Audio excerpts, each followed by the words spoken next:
lessons. Namaste, guys. ChristianRLong, life enhancement consultant, giving you a big and beautiful shout out on this Wednesday evening here from Steamboat Springs, Colorado. One of my favorite mountain towns of all time. This is definitely Avani. Namaste. This is definitely my favorite mountain town because energetically, Jose, Namaste. This place is like a teenager that's full of fun.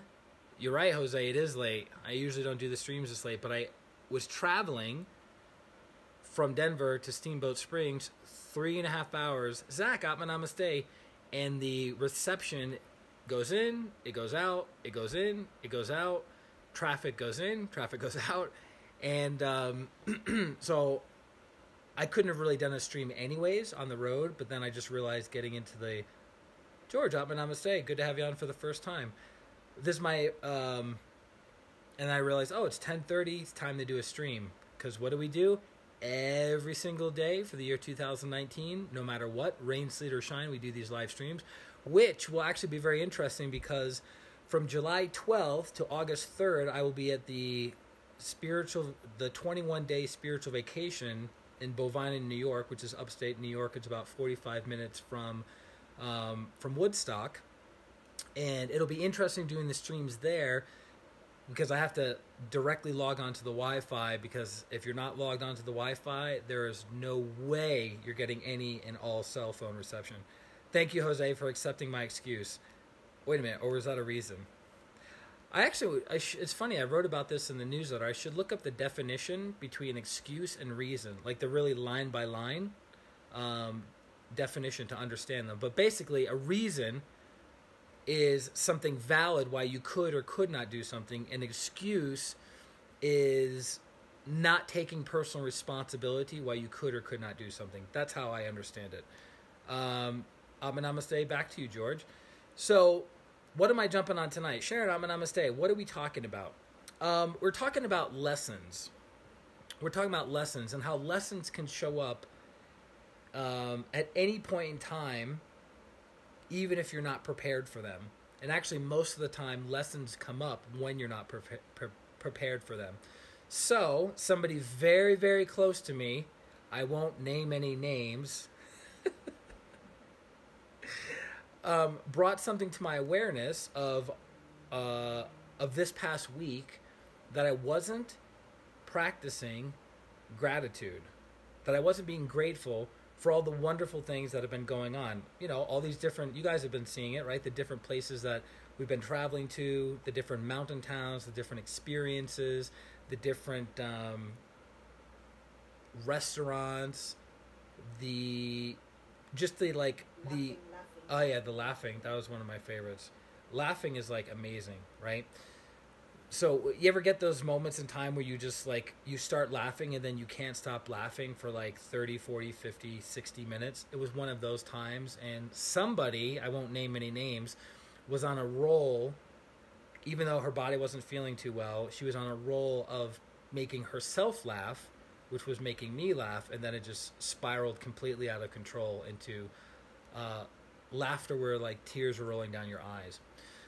But as I was reflecting on what was being said to me about gratitude, it made a lot of sense, because unrealistic expectations leads to suffering, as Grandmaster Chola Koksui would say. Ai, Atma Namaste.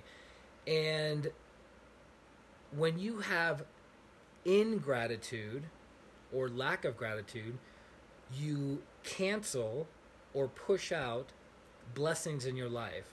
So if you spend your whole time recognizing what's not there, the lack of friendship, the lack of love, the lack of money, the lack of stimulating things, right?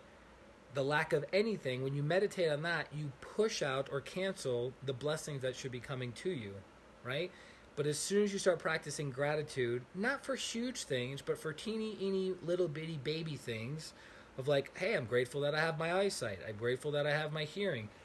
Like this past week, I had a gum infection, right? And it was super painful. Like, I felt like I was being I felt like I was being swallowed by my own gums. But here's the beautiful thing. What was I able to do? I was able to get my prescription super fast, take the medication, right? Because pranic healing is good for most things, but if your own energy level is very low and you don't have somebody else healing you, then guess what? You take the next best or the third best or the fourth best option and you roll with it. So, what's that? Combination. Yeah, exactly. So you find anything and everything to facilitate and accelerate the healing process, which is what I did. So I did healing on my mouth, pranic healing on my mouth, as well as I took antibiotics. And after a day and a half of taking the antibiotics and doing healing, pain went away. So how grateful am I for that? Because that could have gone on for a week, for 2 weeks, for 3 weeks. I could have lost a tooth. I could have gone through much more pain, sorrow, and suffering. But because of, I guess, as you heal others, you're entitled to being healed, the pain was relieved within a day and a half. But I wasn't practicing the gratitude. I wasn't practicing the gratitude for the medication. I wasn't practicing gratitude for how quickly it came. I wasn't practicing gratitude for the lesson of gratitude that eventually came. So now I'm grateful for that. And I wasn't practicing the gratitude for the negative physical karma that I was neutralizing. Call me next time with a gum infection. That is what I do. You work on gum infections? No kidding. Prima namaste. So the takeaway is practicing gratitude, because a lot of my life I've been very rigid with time. I'm like I put military men to shame when I focus on time, because I grew up in kind of a military family. My father was in the Marine Corps. My brother was in the Marine Corps. Most of my uncles were in the Marine Corps or the Army. So I was always exposed to people who are very rigid with time. I'm a free spirit. Like you have to be there at this time or the whole world is going to fall apart, right? And so a lot of this week, my expectations about time, thank you, George, my expectation about time was unrealistic and it was being unfulfilled, and then it was causing me what? It was causing me suffering. So another of the lessons that I'm grateful for during this time has been to let go. And this isn't my first time with this lesson, by the way, but as with any lesson, there are deeper and deeper and deeper layers and levels to the lesson. It's like peeling back an onion, and you peel back another layer and another layer and another layer. So eventually, I hope to be a person who is cognizant of time, but not suffering because of my inability to fulfill something on time. So if there's traffic, causes me suffering. If somebody's late, causes me suffering. If I'm waiting on somebody, causes me suffering, right? So I'm working on letting that go faster than I have been. Which, here's another interesting thing about learning lessons. Actually, I'm going to say, you can learn lessons faster with greater awareness. How do you practice awareness? You be still. You still your physical body. You still your emotional body. You still your mental body. And you just be aware. What am I thinking right now? What am I feeling right now? What is my physical body doing right now? You're simply practicing awareness. And by practicing awareness, you can start seeing the little unconscious patterns in your life that are causing you suffering. But here's the interesting thing. Jessica, I'm going to say, when you are angry, actually when you are experiencing any negative emotion, it clouds your ability to practice awareness. Now, yes, you can still be aware when you're angry, when you're sad, when you're frustrated, when you're confused, but it's more difficult. It's more difficult. So, in those moments in time, sit down and meditate. In those moments of time, go for not a normal walk, but go for a brisk walk. In those moments of time, do yoga. In those moments in time, get pranic healing. In those moments of time, take a salt bath. Anything and everything you can do to clean yourself, to make it easier for you to have stillness, which makes it easier for you to have awareness. And as Grandmaster Choa Kok Sui would say, without awareness, there is no inner transformation. If you want to transform your life properly and rapidly, you have to have awareness. And it's interesting because we suffer because we lack awareness. Because as soon as you have awareness as to why you're suffering, guess what happens? Your suffering is partially alleviated. It's partially alleviated. It's kind of like if you were to have you went to the doctor, and the doctor does your blood work, and he says something to you that he goes, I have some important news to share with you. The automatic assumption is it's bad news. That's your viewpoint, and then your viewpoint creates negative thoughts, negative feelings, negative actions, and negative everything else. But then you meet up with the doctor and he says, the important news that I have to share with you is you're one of the healthiest people that I've ever seen. So that would change your viewpoint, and that would alleviate your suffering. So the point I'm making is the reason we suffer in any and all areas of our life is because we have inaccurate viewpoint. So I was suffering this week because of the inaccurate viewpoint around gratitude. I was not being grateful, and so by not being grateful, everything that shows up into my life causes me to be ingrateful. But if I change my viewpoint to a viewpoint of gratitude, of appreciation, of love, of compassion, then everything that I view will be filtered, or let me rephrase it, will be coated with those energies. So if my heart is activated, when I view things, they will be filled with love. If my mind is illuminated, I view things with clarity. But if my heart is not very activated and my mind is very muddled, my ability to see things clearly is greatly reduced. And my ability to have awareness is greatly reduced. Right? So, Avani is saying, hold on. In the middle of an alteration, walk away. What if it's the dance of the solar plexus? Yeah, we talked about that, haven't we? Yeah, rise the awareness or frequency, but the solar plexus are locked. How to break it? Yeah. So if you're in a negative mood, and the person you're connecting with is in a negative mood, or you're in a negative mood and you draw them into your negative mood, it's a cord from your solar plexus to their solar plexus, and negative, congested energy is being moved back and forth, back and forth, back and forth. And usually things get blown out of proportion, right?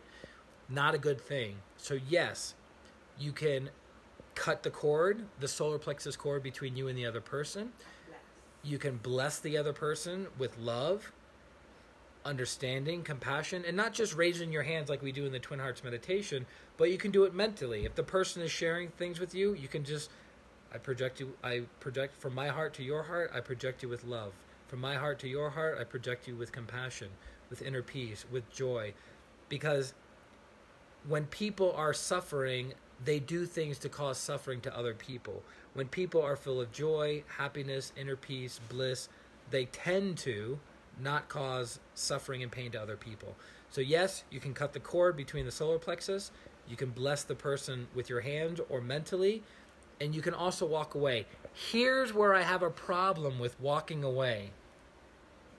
Is it does not, in general, harmonize you and the other person. It diffuses the situation, but it doesn't harmonize you and the other person. Right? So there's in the 7 rays of creation, and I think my phone is about to die. If it does, my apologies. In the 7 rays of creation that is written about extensively in the book Tapestry of the Gods, which is a 1,200-page book that you can find on Google Books. It's free because of how old the book is. Tapestry of the Gods talks about the 7 rays of creation. Alice Bailey also talks about the 7 rays of creation. And Grandmaster Cho Koksui also talks about the 7 rays of creation. The 4th ray of creation is called harmony through conflict. Harmony through conflict, meaning you have 2 opposing viewpoints that if you invoke the energy of harmony through conflict, what happens is it pulls the conflicting viewpoints closer together until you have a workable solution for both parties. So when you walk away from a person or you walk away from a situation, in general, it doesn't give you the opportunity to have harmony with that person or situation, right? You can, maybe, you cool down, the other person cools down, but in general, it just sweeps. How can think it's better how can we phrase this? to cool down and then come back after thinking. So this is how the energy works. This is a way of looking at it. So when you're inflamed about something, when you're super angry, there's energy coming out of your solar plexus chakra, right? And then if the other person has similar energies in their solar plexus chakra, it will also become inflamed. Like energy attracts like energy. Anger attracts anger. Love attracts love, right? So if you walk away from a situation and you cool down and the other person cools down, those energies don't get resolved. What happens is they get reabsorbed by the solar plexus chakra, and they hang out in the solar plexus chakra until another situation or event triggers them to get inflamed, right? So you're not getting the opportunity to harmonize and to heal those energies. That's why, in general, there's always exceptions, but in general, that's why I would not recommend completely distancing yourself from the other person. And Grandmaster Choa talked about this. I don't have the exact quote in front of me, but in essence, by withdrawing love, because I talked to several of the pranic healing masters at one of the retreats about this, by withdrawing love from somebody, that is a form of injury, because you're withdrawing love from them, and people feed off of love, because love is healing, love is soothing, love is nourishing, love is nurturing, right? So if you withdraw love from somebody, that is a form of cruelty, it's a form of injury, and it's actually a form of emotional manipulation, right? You're emotionally manipulating somebody, like, all right, if you show up the way I want you to show up, you get love. You don't show up the way I want you to show up, I withdraw love. So it becomes a tool the other person uses to manipulate. Parents do that to their children. Children do that to their parents. Coworkers do that to other coworkers. It's usually a hierarchy of energy, not people on the same level in general. So it's not advised to do that. Okay? Can I add something to you? Yes. Maybe it's a way of love to withdraw, not to withdraw the energy, but to step back, to think, to bless, to cut, to bless the relation, to not get involved in that anger of the other person. It's not, I walk away from the situation. I'm walking away from this situation at this moment to let it calm down. I think it's more an act of love than staying in a situation and make it even worse. Sometimes that is one chakra feeds the other one with bad energy. So if you're really not into it, you just walk away, calm down, cut, bless for the sake of good. It's not withdrawing the energy, but it's a way of love. And when you come back together, it's another,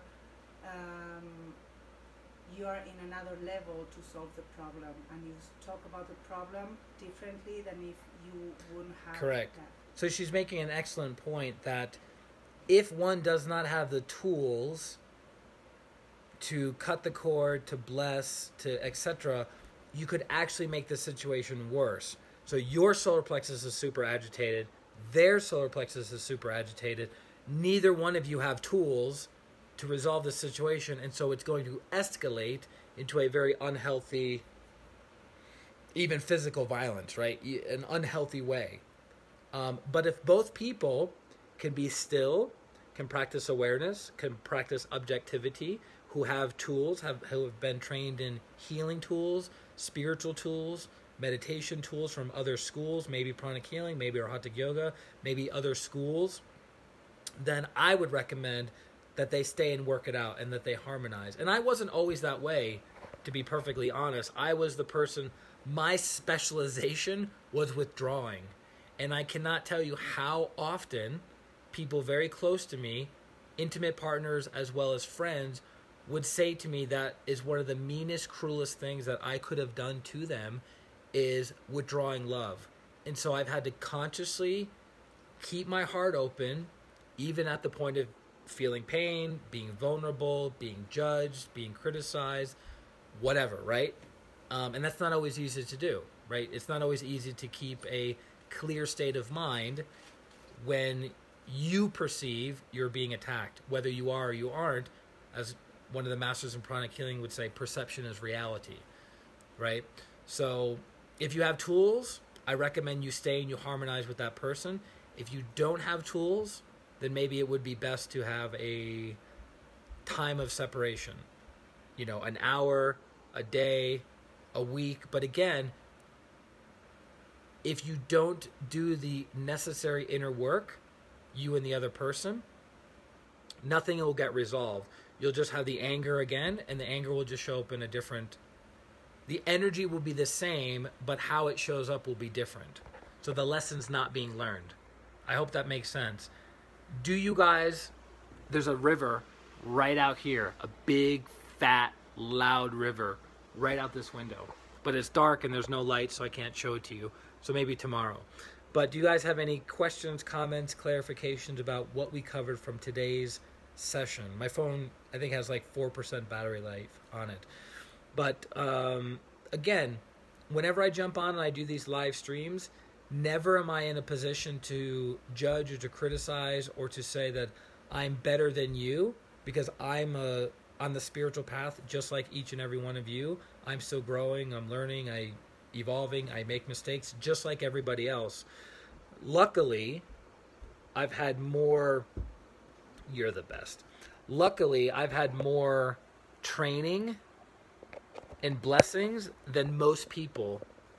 So, as Grandmaster Cholo Koksui would say, the expectations for practitioners is higher than the ordinary public, right? So it's kind of like you have an ordinary person who breaks the law, and you have a lawyer who breaks the law. Who's going to get punished more? The lawyer, right? Because the lawyer is expected to be trained properly and to understand the ins and outs of the law. And if they break the law, it's more severe. The punishment is more severe. So it's the same thing of like, when I jump on and I do these live streams, my goal is to add value to you guys. My goal is not to be on a pedestal. My goal is actually to be relatable, right? Because one of the things I heard many, many years ago is that I was, what's the word I'm looking for? Was self-righteous. Because I was new to spirituality, I was new to meditation, I was super excited, I was super enthusiastic, and I always want to tell everybody else that they need to be doing what I'm doing. Even though I wasn't an expert, even though I wasn't very experienced in what I was doing, I was like, you need to meditate every day, and you need to meditate like this every day, and you need to do these things, and you need, right? So that was very repelling to people. It was done out of a good place. I did genuinely want to share something beautiful that I had experienced with other people, but I wasn't doing it in a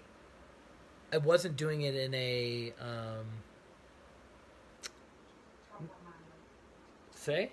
Proper manner. Yeah, I wasn't doing it properly, and you can only do it properly with enough training, with enough experience, with enough feedback from other people of like, oh, every time I say it like this, I get negative feedback.